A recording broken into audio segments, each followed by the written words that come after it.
ghost account. What do you mean ghost account? Like ghost account on social media, uti vanhu vanochitaura nezvemaartist mongoenda nechighost chenyu mongotarisa paudza hayi nditoenda ndiri inini ndoenda ndiri inini handina ghost account ngoda nditise. Ladies and gentlemen, welcome to the Bold Exchange. I'm joined by this is a very special person to me and to Zimbabwe as a whole.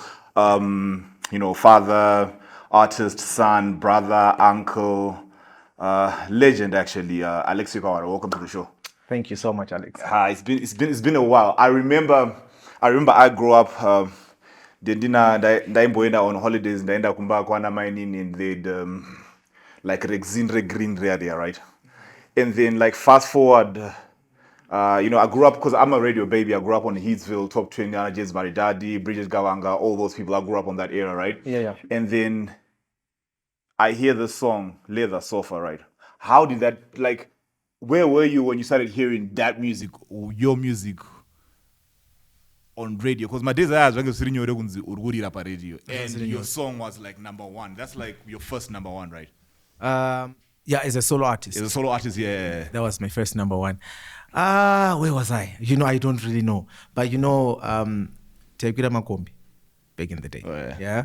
So taingosongoinzwa uchira muradio uchinzwa kuti handini, but not many people would be knowing kuti ndiwe wana. And music video ingesa YouTube ingesipo zvokutodaro nguva dzacho. YouTube ingesipo zvokudaro mavideo acho taimboita. I think the only video ndakatomboita ipapo ameno kana yakabuda, but it was one of those, something that I would not be proud to announce it. Yeah. So that song for me, it was amazing. Okay, there is a guy called Gilbert Mbavariro, I'm sure you remember him. Right. From Shamiso Entertainment. Okay. So he gave me the lines, those were his lines. And it was like, write a song. Farenda Umaka Straighter Studios. And then I think I worked with Nesto. Nesto he did the rap. Oh, yeah. And also a guy called LT. But I got a production, I think in Zimbabwean, if I'm not mistaken. Right. They did production. And for me, it was just a song. It was a good song, but I don't know radio. And then I put everything else, the flesh, leather sofa, TV, DVD, what. And then boom, became a hit, just like that. And it was on number one, I think on Radio 3 back then. Number one for the longest time. I don't know if this is true, because I was told Guti Vakamisa top 20 because of that song, because people thought ndairiga mafords. Yeah, because I remember Kuti Yaiti Iripa number one on top 20, right? And then I think there was a news break, right, after the top 20 or something like that. Yeah. And then they'll come back and they'll even play it again, and then that's how good the song was, right? Yes, but true. let's get back. Who's Alexio? What's going on when you're 16? What's going on around that area? Like, what inspires you to say, I want to be in the arts? I think I have one of those funny stories. Music chose me. I didn't choose music. I loved music from way back, because I think I'm one of the few people who were exposed to everything when I was growing up, like Roman Catholic music, rumba from Darawangu Nemisere, and then my brothers were reggae, my sister would listen to R&B. So if you listen to my music, you probably can tell, so that kind of just shaped me musically. I just love music. When I was in grade 1, there's an album, I think it's called Kaya or something, that Bob Marley. I would sing word for word every song, Bob Marley. That inspires my writing. You actually know how deep Bob Marley is. I listen to your music. Yeah. So fast forward, 16, when I was 16, maybe that was Form 3-ish, Form 3-ish, I think. Ndrukuma Zoya high school, and I'm performing my variety shows. Yes. Ndakatowina ma 7 single final. The Three Musketeers. I don't remember the song. But anyway, I won that one.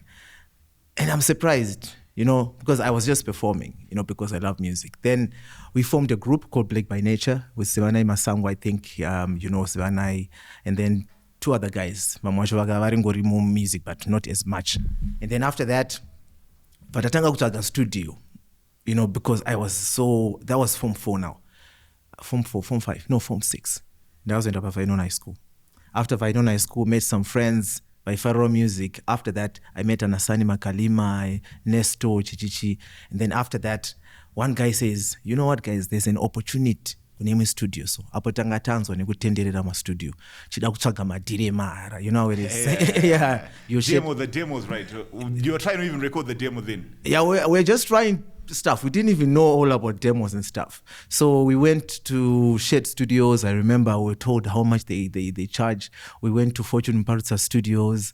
He told us how much he charged. And then I got this opportunity to come and record Shamiso. Yeah. They are offering, you know, and I got there. And I had a friend of mine, I got some teacher, but, you know, my apologies for that. Fandashika Vaipe Kanzi. So audition. So we auditioned first with this song, then we auditioned with my song. The song was Amai.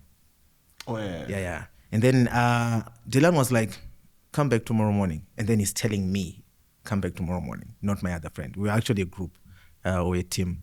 From the end of the next day, Shikanzina Dilani, we want you in our group. And I was so excited. And they gave me, you know, the list of the things that they had done as a group, performed Miss South Africa in SA. So it was Brian Garikai, Delani Makalima, Donda Kumalo, and Mr. Bell. And I understand Odias Mtawara used to be part of that group as well. And then Shikanzi, Mr. Bell has quit the group, so we're looking for a fourth person. And we think you're the best person. And then they played me some of their stuff. And I'm like, what? You production here, Delani was like top. Yeah, and I'm like, yay. I mean, this is I was so excited. But honestly speaking, I think for me, being in the music industry, it was just about being in the music industry. The business side of things, I had no idea. So ndakangopinda pai ndaona macontract angoya chichichi tatongosayina, no reading contracts, you know how it is. Because at that time you're excited, like I'm doing what I've been trying to get to. So this is an opportunity that just came. I got there, and then we recorded Amai. And then Amai became number one. I think it became number 3 on the top 100 for the year, which was 1999, if I'm not mistaken. Yeah. And then Shamis Entertainment Panishagaitika internally in terms of, kusawirirana. They were researching in the business. Yeah. Things happen. You know, business is business. And then I was kind of forced to choose between Galaxy Entertainment and Shamiso. The Galaxy was Delani. Yeah, and then Shamis Entertainment. And why is that Not really. I didn't go with Dylan. I actually stayed with Shamiso because for me, I think I considered the one who had resources was Shamiso Entertainment. But it wasn't a bad because iko kondokandazo kuti anati bhuku and all the other anana ndinomanya anana kumba kwenyu and the like. That was 2003. And then after that, Shamiso Entertainment kind of died down because the owner moved to SA. The contract didn't get now expire, but so I just continued with my career, and then I got an opportunity in 2005 to record Pimbi Yangu, the album with Kingston's Music Corporation. Yeah. Then Dopambana Namskana Ganaka, Chichi, I think, and Tinodanana, I think, was it there? I think so. Hey, Terry. Didn't the Terry collabo come after the Chamembe dropped? Chamembe dropped by the time the Terry collabo came through, right? Yes, because I remember listening. Did Fimbi Yangu drop after Chamembe dropped? Because all I know is that the day that Chamembe dropped on, because I think Radio 3 Power FM. Yeah. And because I remember the day that Chamembe dropped, like, everyone could tell what something has changed in the game because you guys were like the guys with Alexio were doing more ballad and a bit more conservative type of music. Oh, yeah. These Chamembe guys came in radical like that. Exactly. Do you think when it comes to your talent, right? Do you think it's practice? Do you think it's talent? Do you think it's God's grace at work? Well, if you say talent, that means it's God's grace. All right. Yeah. So it is talent. You know, and talent you don't try. That's what I believe. I am even amazed at how, when I listen to some of my old songs, I'm like, how did I come up with that? You know, because you have no idea. I believe even soccer players do the same. You know, yeah, true that. Yeah, it's actually something that is just in you. I have no idea how I write songs. I can try and explain it to you, but you probably never understand. because it's something that just comes from within. So it's pure talent. I do practice a little bit sometimes, just my vocal, but I don't practice writing. I just practice my vocal and my mbira instrument, and that's it. I remember the year is 2015 or 16, if I'm not mistaken. I think Davido had just performed in Zimbabwe for the first time at Belgravia Sports Club. I jumped into a car with PK and Rocky, and we head to Landana's after party. It was Independence Day, the day of it, I remember. And there was a celebration going on there. And shout out to Debbie Moby, Landana's. And then I bump into you, small corner, your crush is on, and I'm like, "Como fela, what happened?" Tell me, how did that accident change your life? Let's see. I think it just changed my perspective of life. I'll tell you what happened after that accident. Ndakasvika kumba ndikanonwa mvura yepatepi. I hope you understand what I'm saying. Unongo chimbozesa kuti sitonwa mvura yepapo chichi, but I something there's I thought to myself, no, it's not even azviuraye. It's not that deep. Azviuraye zvinhu zvezvi zvekuti ndazodidi. Time kills, bro. When it's the time for you to go, you just go.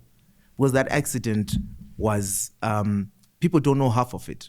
Because what happened was I was coming from dropping a friend in Avondale, and then is it Natal or something? Yeah. Second street. Accident, and it was kind of drizzling. And then I wanted to turn right, and apana filter lane, and then vandapinda mun. And then, but it wasn't that far. Yeah, it wasn't. Even my car was okay. And then vandabuda panze vandanomuona. From there, I don't know what hit me, and then the next thing, so someone else hit me. Damn. I should put on a motor because in ndakatotora phone yangu actually from the car, and then ipapo from my phone trying to call a friend on andasiya kuti sha ndaita accident ipapo, then I got hit. So you're in a double accident? That's it. Shikes, man.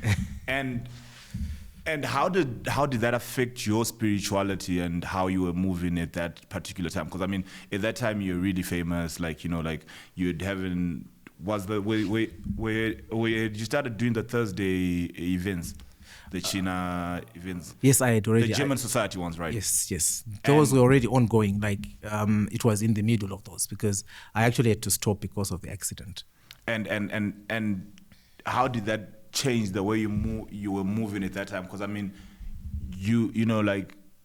I've been to your shows. I've been to the Chinas from like the German Society days, and you got an audience with so many women. People follow you. Like Nemvura Meso, right? You just Alexio, and you just said to mention that a lot of women. No, but I mean, like, how did when you said you did a lot of introspection, right?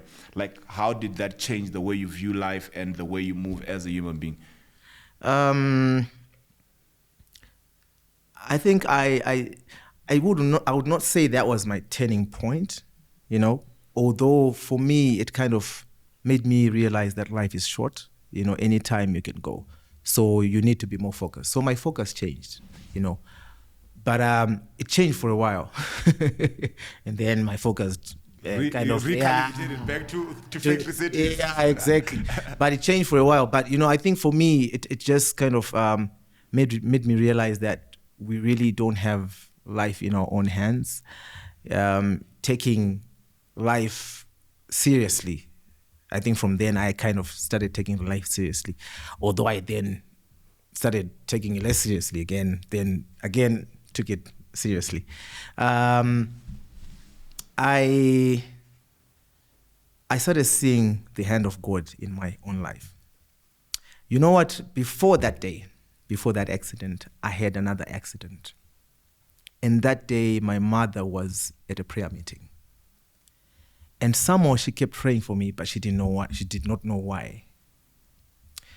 And it was around about that time that I had an accident, which was just an accident. No one was wrong. It just happened. Like the glitch in the matrix. Yes, exactly. The guy who was driving was like, I don't even know what happened. Did you sleep? No, I didn't sleep. But he veered off the road. But anyway, to cut the long story short, I believe God gives you warnings in this life, that where you are heading and everything that you're doing is not really what I want you to do, He used me, like, for example, to sing Shina. He used me and I gave hope to the people, or he gave hope to the people through my music. But I think he wanted me to do more, and I believe he wanted me to do more than just singing. And so now my life is more about people more than myself. And that has, I think, all those events, so which is why I said it wasn't the only one. So it was first accident, second accident, and then God was like, no, now I want you to move. And then I moved. Because the way you sounded right now, you sounded like Jonah or and it happens with a lot of people, but people don't know. Because you'll be resisting, like no. The reason why I'm glad that you had to say it by yourself, because I've seen you go through the transformation, and like one time. You say no, I think this is it, the transformation, and the next thing you drop in Rajin with LT, and I'm like, yo, but you say you're going through, but now with especially like this phase now that I'm seeing now, I'm like, okay, now this guy's serious about this. And I want to ask, like, how did the birth of your firstborn change you? Holding that little pure soul in your hands. And Wadiwa, I called him Wadiwa. I gave him the name on the first day, that the day that he was born. I never thought of the name, but when I just held him, I was like, his name is Wadiwa. Just being a father, I think it's eye-opening. You do not understand, we people do not understand the love that our parents have for us until we have our own children, So for me, that was like eye-opening. I was like, so this is how my parents feel about me. Because you have someone to love, you have someone to live for, And I think that's what changed. I knew that I had to live for someone else. I had to, even when I had the accident. I think my prayer. One guy who helped me, he said I kept on praying. I didn't know, but I kept on praying, because one day he met me with Wadiwa. He was like, oh, so this is the Wadiwa that you were praying for, So because I did not want to leave him now, because so my prayer was like, God, what about Wadiwa? What about Wadiwa? You see, so you have someone to live for. It wasn't about me from then until now. It's about my children and obviously people. Let's talk about Shina. That song went fast. Shina China, but the Chinese version of Shina. Right? Oh yeah. How did your life change after that? Like how was life during that time when? Shina and some songs that become too big when you do not expect them. But I don't think it changed my life much or anything about me, but I believe it changed a lot of people's life. Remember, I told you that Shina, for me, even if you ask me now how I came up with it, I have no idea. But I'll tell you this, that the reason why I wrote it was because of a guy who said to me, the sun will never come up in Zimbabwe. Those words are what inspired Shina. So I'm like, this is a fellow Zimbabwean and he doesn't see hope in his own country. And I'm like, you know what? I didn't say anything to him. But as an artist, it cooks up in you. Like you just dish it out as how it has been processed in you. So when I wrote Shina, it was from deep within me. I don't want to lie, it was from deep within me, because 2008, if you remember, it was not an easy year for Zimbabweans. And I remember coming up with the lyrics and everything. I think I was in a combi from Warren Park, the studio, to Glenora, to Highfield, then Glenora. And then I came up with the lyrics, wrote the lyrics, and then I asked my mom. My mom is the one who used to validate. So she deserves some royalties as well. And then I was like, do you understand? Because I was afraid that it might be too deep for people to understand. Yeah, and I didn't want that. So the mepo vuvuta ndiwo mugariro wayo. And then I asked her if she understood what I was saying. And she understood. And then I gave it to my girlfriend, now my wife, when it was recorded. I gave her the whole album. And then she was like, Shina is going to become the hit song. I'm like, okay. And then I released it. And then for me, I was surprised because I thought Karuyo Aka is going to be the one, because it has that groovy kind of beat. And then Shina blew up. Miss Zimbabwe Tourism, they called me. We want to perform. We want to sing with you. We want to go on the ramp with Shina as our song for the event. I wanted them to use Famba because I thought that was appropriate. Song. That was an appropriate song. And they were like, no, we want Shina.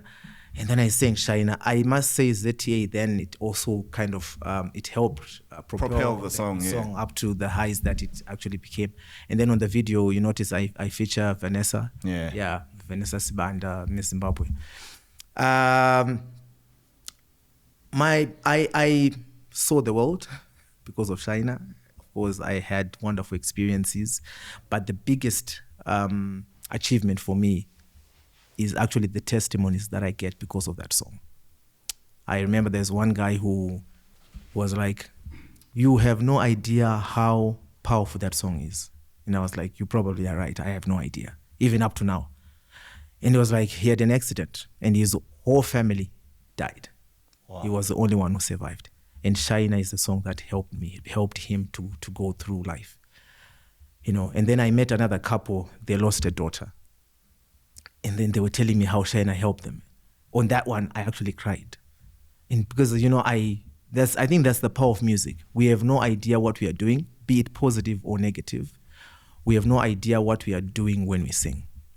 True that. Like, when you say, like, you guys don't have an idea, it's like with Soldier Love. But I'm more like Sauro, will be like, you know what I mean? Like, exactly, yeah. And then you only see the impact that guy had after his past. Like, up to this day, you play Sauro in some neighborhood, like everything stops and it'd be like, yo, exactly. That guy. And that guy was only 30.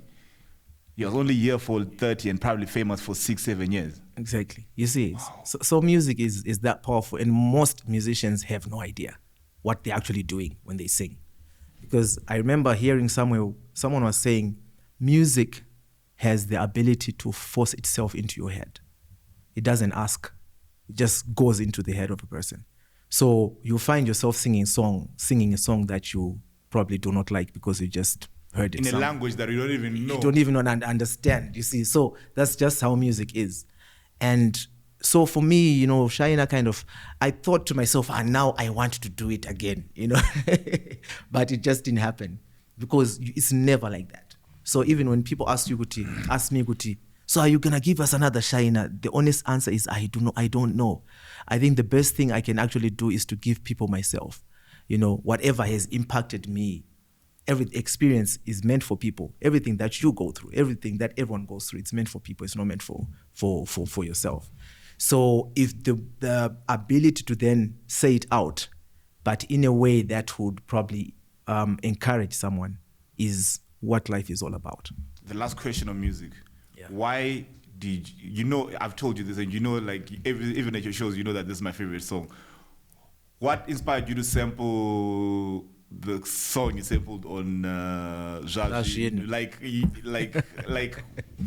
what sample was that? It was Chinx. The Chinx, the Zvikomborero song again, Zvikomborero. We were in a studio with Jairo Samba Amba, and we're thinking we just need to come up with a song that's different. If you listen to Zhazhin, it's probably it's not your orthodox type of song, because it's got sprinkles of rock in there, panika guitar, rock, and yeah. So we thought we need something, something that people can sing along to. And then Jairus was like, yes, Comborero, what. And I'm like, maybe we could try and use that. And then I called Chinx. I looked for his number. I called him, went to Chitungisa and asked him, he was like, you know what, you have my blessing. I actually appreciate you guys doing this, because it means my music has impacted you in a certain way. Like that, I think you went to the studio, recorded Zvikomborero. Some people call it Zvikomborero. Do you know? Yeah, I call it. You always kept on correcting me when I would see your shows, and no, it's called Zhazhin. Zhazhin, exactly. And then Jairus used to like the word Zhazhin. So like the phrase, you would say Zhazhin. So if you see Zhazhin, it actually, the title has got 2 A's, because it's actually supposed to be. I think it had to have 2 V's, but it has 2 A's. So it's Zhazhin. So basically, it was just that. And was LT in the process, or LT akazongo or later on? Akazuya later on, I tried to, I approached two big artists. I won't mention them, but they told me, no, we can't. This is not the one. Yeah, we can't feature on this one. I can't come up with anything king. And I'm like, no, it's fine. Let me just try someone else. But I believed in LT. I've always believed in LT. And he was in Baitbridge then. Then I asked him, can you come over? He came, he recorded the verse, and it did justice. And, like who are some of the people that you came up with that you've maintained a strong relation? And I know when you and Enoch link up, it's always magic. I know when you and Guapo link up, it's always magic. Although you've got a lot of but I don't know that I want to say I'm no pizza na Guapo. Na Guapo. The name is song so yandisho kuverenga ndobudisa here kana this inonzi Chakaipa. I don't know if you ever listened to that. No, I know the song. I listened to it. I should go Second Street Golden I should go Second Street Extension, right? Chaka create on the day. Yeah, I remember that day you guys were yeah. It's actually a very powerful song. It's recorded, but I'm still thinking. No, that's gonna be because I like the elements because it taps in. I like the way that it's got elements and fusions of prime Kanye-ish. Like it's a beautiful song. And tell me, what are some of the struggles and the challenges with fame? And you said Shina, that album you had to make your wife your girlfriend then wife now sample it. What are some of the challenges that you face? Because I mean, like, China kwa Alexio. So like, how do you navigate that space of fame and marriage, and how do you navigate the space where Alexio, the character that has to be on stage and entertain, and then Barawadiwa, who has to take out the trash and like fix things in the household? How do you navigate it? How do you balance the two? I would say I think experience is the best teacher in terms of how to have self-control. It's not easy. It's never easy at first because you are not famous at first. You just come in the industry and you are you, and you are overwhelmed with all these things that just women and everything. I didn't know that it's called Kuchina Kwemanzima. Me, I just called it Kuchina. So, so I don't know if people, but anyway, I know people kind of call it that. So I think I've gotten to a stage where I've realized that music is a gift. I didn't really ask for anything. It's just God-given. And I use it to, like, okay, if you allow me to get into the Bible a little bit. All right. It says your gift will bring you before great men. Yeah. So that's just it. It's not before great women, but it's great everyone. Right. So I just use it because I believe it's how God has given me a way to sustain myself. And for me, it's just that. That's just, I'm not about kumbandenda kubasa, and then after basa ndoenda kumba. I remember meeting you, Marain, this one time, and then, that's the first time I realized that something has changed in this man. Because that's the time we were like, I'm trying to work on this gospel album, and I've fully given my life to Christ. What switch came on? What happened for you to get to that point? I think it was about last of last year, I think, around about 2-3 years ago, right? When we met, it was, I think, 2-3 years ago. But I gave my life to Christ in March in 2020. All right. Like I said, I believe God has always been calling me. And when most people hear about Christianity, I think they misunderstand a lot of things. But Christianity is actually salvation. It's actually freedom. It's actually freedom from how the world is influencing you to being truly who God truly made you to be.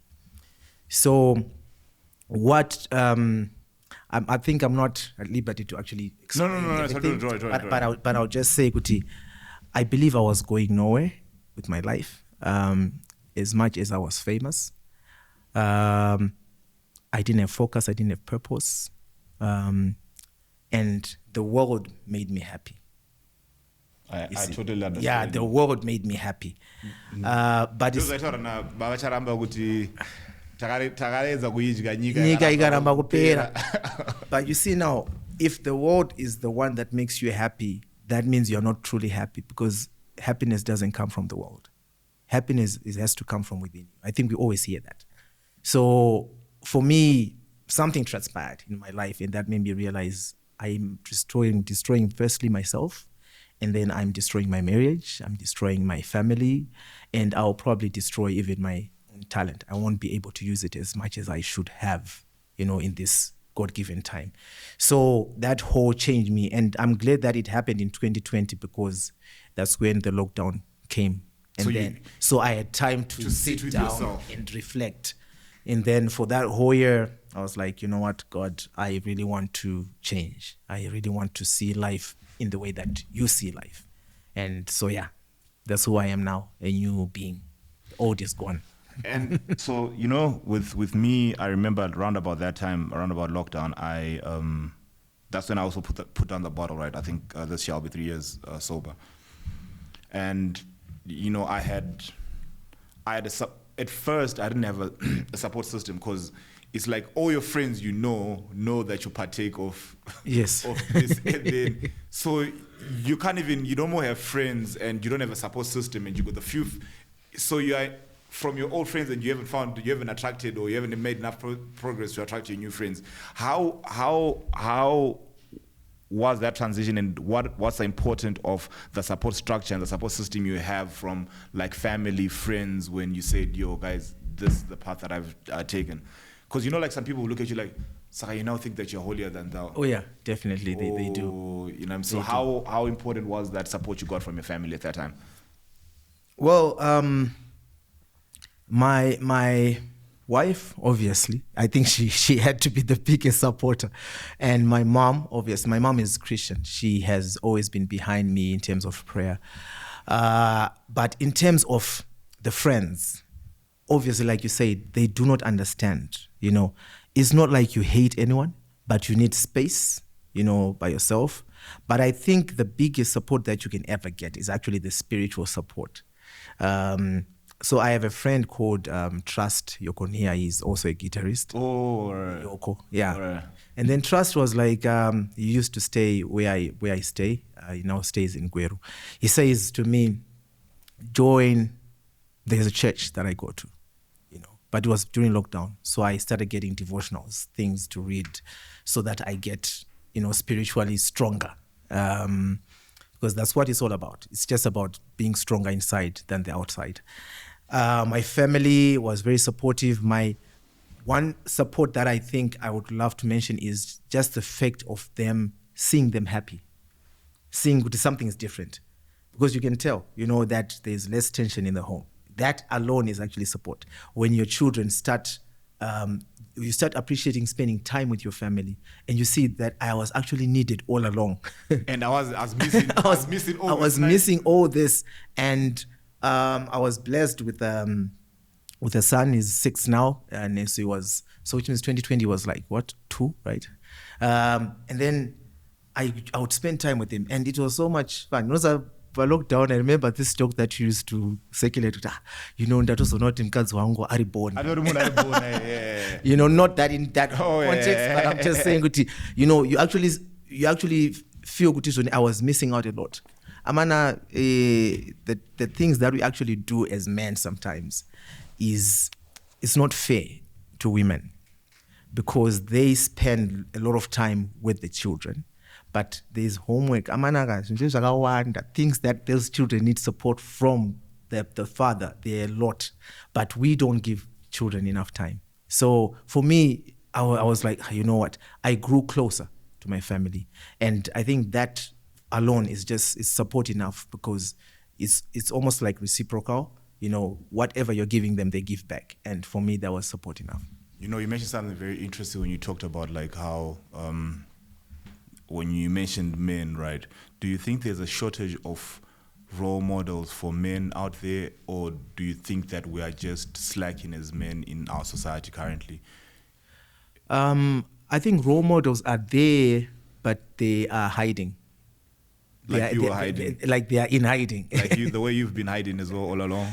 For me, it was a process. You know, I was being processed. And I'm grateful for this platform, by the way, because I think this is one of the first times of me actually talking about these things. But role models are there, you know. But I think most men, what we expose ourselves to or what we're exposed to is what influences us. I remember this guy was like, you know what, Sha, unomukadzi wako ukasvika kumba unongomudza kuti ndatosiya mwanhu atoriko kubhawa ukutipopotera kuti nafo but ndatosiya mwanhu achipinda, you see. But those are talks that actually do happen and they influence people. Right. And so role models, I think they need to now come out more and make men take their roles as men, because they are needed in the family. That's why it's a family. They are part of it. And they're not just people who visit the home and go and spend time elsewhere. They have to be part of it. Yeah. So it's very important that men take up this role and speak about these things. You're big on working out. Is that because it helps you keep a focused mind when it comes to discipline? No, I'm not saying you got big arms. Thank you. They're just okay. But I'm saying, like, is that a form of discipline, and how does that then balance your mental fortitude? Working out, it gives you focus, especially if you're going to do it in the morning. Because, you know, when you wake up, you just need your mind to be clear. And working out, I think there's no better way than doing it. Of course, prayer and reading the Bible and all these things, if you allow me to preach. No, sorry, go ahead. But working out it's just something that clears your mind. Because most of the time we have a lot of things that we need to do. But when you just start by clearing your mind, it's almost like a reset button where you say, now I am starting the day. And then now you start focusing on the plan and you move ahead. You know, and congratulations. I've seen the growth on how, you know, from being an artist and now you have, because this Thursday events that you have, right, are now a staple. People actually put them on a calendar to say, no, tukienda kwa Alexio on a Thursday. And how has that transition happened? Because I know I'm bad with that. Like, how do you handle the transition from like being a creative to then saying I want to actively be involved in the business that I do? And because Kudara, before a lot of people started, you were already saying I am getting my giddy and throwing your own shows. Like, how what are some of the challenges that you've faced in managing that business aspect of your career? I think in a broader sense, I am more focused because I've seen, like I said, I didn't have a purpose. You know, like when you're creative, most of us musicians, we are just in the industry. We have no idea what is going on in our own business, and we are the business. Excuse me.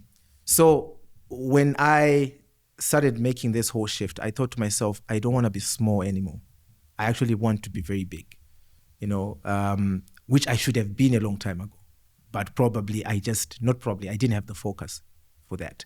So now the Kuchina shows, I'm now doing them big. I don't know if you've seen. No, I've noticed. Yeah, that's what I said. Like they've expanded the magnitude. I've just decided, you know what, I'm just gonna go all out. And like I said, if you stop focusing on just yourself, when you see that what I'm doing now is not for me, if I make money, I'm able to make bigger impact. You start taking more interest in what you actually do because you are scrutinizing everything about your business, the accounts, the marketing, the everything. You are part of it. You are not just someone who's on the sideline. So for me, the challenge is, of course, has been trying to now reshape my mind, thinking to myself, I need to be more business minded, which I never was. And it's very difficult from being an artist to becoming kind of an accountant or a director of a company. But you need to train yourself, and that's what I've been doing. That's what I'm working on now. And how cutthroat is the business of entertainment? You know, like every single time you probably hear Kuti, I'm sure during lockdown before, but you know, every 1.5 years, you know, chema royalty, chema copyrights, you know, like how cutthroat is the business of entertainment? In Zimbabwe, to be precise. Yes. Zimbabwe, you know how it is. I think it all comes back to the issue of how we are not knowledgeable. You know, the artist is tinongopinda, and then so there's someone who's always taking advantage of an artist. We are always being taken advantage of. Like for example, I'll tell you, people think kuenda ku UK is all that, you know, but most of the people kuenda ku UK, nothing is planned. You don't even know where you're going to stay. You don't even know what you're going to eat. You don't even have a return ticket back home. You don't even know. Maybe there might be things that you can actually work and do some other things. Like planning these things, you know. So my promoters, they just come in and they notice what, right? My artist said Zimbabwe, to be precise. Havana the knowledge. And then secondly, you mentioned something very important about the issue with my royalties. So there's an artist and something on his Facebook because they know they know the business. You don't know the business. They bring you and then you walk but someone else is making money off you and you are sweet and then later on also complain about it's because wango pinda because atina my platforms that actually educate artists. You know, like Mono has always said, I always like talking about music with Mono. Mono has always said, you know, as artists, they need to go to school, learn how to read contracts, and just learn how to do some other things besides Gungo Shiga, Uchita, Zema guitar. Not that I'm saying that it's a bad career, but I mean, what's your take on that, on like the need for education when it comes to, you know, unaenda ku school of music and unotodzidza mamaina nemamajor uchitonyasowadzvanya zvekutoti zvinenge zvichitofaya, but they'll never teach you how to break, how, like, they'll never give you the information that you really need to operate in the real world about your 360s, your royalties, your splits, your I remember reading this one contract which was a 360. I'm not very learned in terms of law, but you know what, I took my time. Because the contract at the end, they assume that you have actually read and understood and you've consulted professional what. So you are not forced. That's the thing. Firstly, before you even talk about chikoro, you are not forced. And if you have a relative, because akapasa comprehension. Because chinoitika netalent manje ndechekuti when kana ndangosvikirwa inini ndasvikirwa ndiri kugeto ndara kuda kuti nditange ndamboenda kuchikoro form 4 yacho kana ndakagumira form 2 but talent ndinaro. So the thing is, I think we rush on it. Because that means you have to wait and then go to finish form 4, form 6, then do all these things. But if you wait, you seek advice from vamwe vako, and I read the contract ndega ndikatanga kuisa manotes ndega kuisa manotes ndikatumiramo ndikati I need to negotiate on these terms, and it was like they are not negotiable, and I was like, so I'm not gonna sign, because as far as I'm concerned, a contract means an agreement. So they are your terms and my terms, and then we agree on those things. So at least I understood what the term contract is. So if just artists can understand that, and besides, these days, honestly speaking, you really don't need to sign anything with anyone. You know, if you record your music, you go online, you find these online stores, you can actually start distributing your own, building this by yourself. Find social media, blah blah blah, and you actually build from there. When the need arises, at least you probably can afford a lawyer. You see. You know. Speaking of building, right? You mentioned something that really touched me when you say that what inspired Shina was the fact that someone once said that Zimbabwe will never rise again, right? Currently, what are the things that inspire you about being Zimbabwean, and what are the things that you love about Zimbabwe currently, about what's going on in our country? The resilience. Baba, you know, if the real person is not going to be built up, which means you are bound to fall anytime. But I applaud Zimbabweans because they are resilient. They are not, and that is power. You know, I've said to someone, Kuti, do you know, Kuti, if someone akakurowa and you are able to, you are more powerful than that person. But if you are going to give in to everything, you are weak. So the fact that we are pushing on as Zimbabweans, despite everything, the complaints, everything that is going on around us, I believe for me that is power. We are powerful. We are more powerful than we think. For me, that's a Zimbabwean right there. How do we fix this negative narrative whereby, like we said, Shina was to bring a glimmer of hope to people that were broken at that time. And how do we deal with these negative narratives that are pushed? You know, like, go complain out it. Now, I'm not saying that everything is rosy and perfect, but I'm saying, like, how do we deal with a bit more positivity in our society? How do we inspire that? I think it's not gonna take the whole village. It has to take a few people to start really pushing the narrative. Like I said, Kuti, you know, there are stories that I hear about people who were down, but they just went back up. There are people actually making it even now, you know, legally in the allowed way. All right. There are people actually making it in this country. People who have been selling madomasi, people who are working very hard, and they're actually making it. And I think those stories need to be out there. So, because you see now what happens with media. Media exposes you to, most of the time, the negative. True. Things that are not right. And that's how media makes money. Today is going to be a bright and joyful day. See, you find very few people but the whole newspaper headline iri kutengesa nyaya yekuti zvoni pane chakati pane accident yaitika pane chakati chaitika. You see, like everything. And the thing is, there are a lot of good stories out there. So if at least what people are being exposed to kind of changes, I think we'll start speaking to some people. People will start seeing hope. People will start saying, no, you know, we can make it too. So in the ghetto youths mazwano havana kana tariro, because they're exposed to maybe the fake life. Vakufunga kuti uku ndokune mari because munhu akudrive a Porsche car, but they have no idea. Ngaambotipawo nyaya yake munhu atudza kuti ndakadai ndikaita 10 years. So people, yes, so people know, once the people know the story, they don't know the history. So people are supposed to learn from. I get a lot of young artists who call me like, I want to make it. And then I tell them, fana, I walk. Afamba netsoka kubva kunonzi kuchi Hetfield to Glenora there. Ndapiwa check instead of cash. Ndisina mari yebasa yekudzokera kumba. Yeah, even chiro, like we used to walk to Gelcon kwana tatenda. Yes. Yeah. Gelcon kwa so people walk, but those stories people don't talk about. So when people come through now, vanofunga kuti life is just like that. But like I said, utapana chinu, there's nothing that will ever beat the process.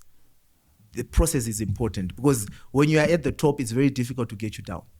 But if you just, it's easy, you know. And just to wrap it up, tell me, give me 5 Zimbabweans that are inspiring you and that are doing amazing things all over the world. Locally and all over the world. Like my 5 Mazimba, you know, Ningi are doing amazing stuff all over the world. That means they have to be popular? No, all over the world. Locally, all over the world. It could be it could be, you know, like I remember Moms lockdown, this Moms who was in Mount Hanwin, where the soup kitchen was given, like during lockdown when things were really hard, she Padin power, and then she'll give away free meals. Like it, so it could be anyone that you'd be like, yo, this person is really impacting, whether it's in your local community. Oh my goodness, I can't think of any. No, not that day, not.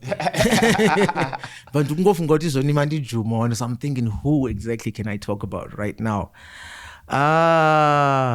Goodness me, can't think of any.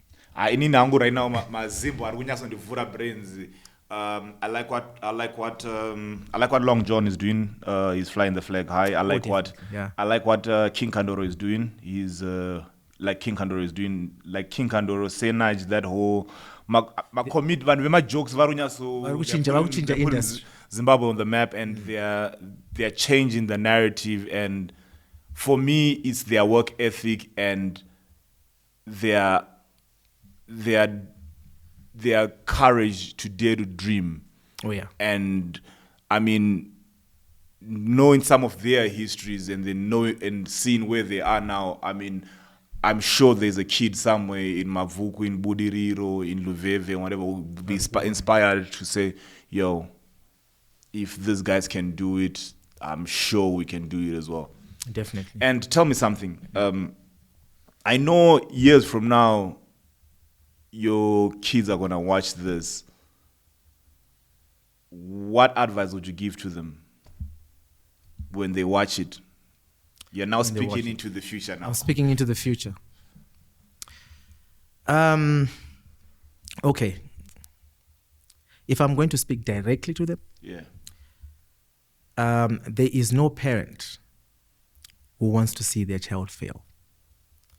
So everything that a parent says has to do with you attaining a great future.